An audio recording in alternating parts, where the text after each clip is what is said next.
Hello guys, my name is Rijab. এখানে দেখছি me রিজব blog. আমি সবাইকে আশা করছি সবাই সুস্থ আছেন, ভালো আছেন। সো এই মন্দিরটিকে তৈরি করা হচ্ছে, অনেক প্রাকৃতিক দুর্যোগের আশঙ্কা আছে, সেই কারণে হিডকো বেলের পাশে জমিনটি পেয়েছে, মন্দিরটিকে তৈরি করার জন্য পারমিশন পেয়েছে। আর এই মন্দিরটি নির্মাণটা শেষ হবে, এই মন্দিরটি অনেকটা হয়েই গেছে, কাজ শেষেরই পথে।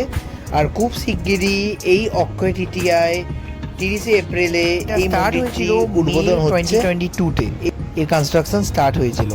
আর এর কোম্পানি হচ্ছে হিডকো। হিডকো এটা ওয়েস্ট বেঙ্গলের কোম্পানি, যেটা ফেমাস নিজের আর্কিটেকচারিংয়ের জন্য জানা যায়। তারাই এই মন্দিরটিকে বানাচ্ছে আন্ডার ওয়েস্ট বেঙ্গল গভর্নমেন্ট। জগন্নাথের মূর্তি এবং শ্রী চৈতন্যের মূর্তি বিখ্যাত রাজস্থানী মার্বেল দিয়ে তৈরি করা হয়েছে মাত্র 2 বছরে। এই 20 একর জমিতে হিডকোর মাত্র খরচা হয়েছে এই মন্দিরটি তৈরি করতে 250 কোটি টাকা। এ বছরেই রথযাত্রাও শুরু হবে। এরকম তথ্য জানার জন্য আমাকে সবাই ফলো করো।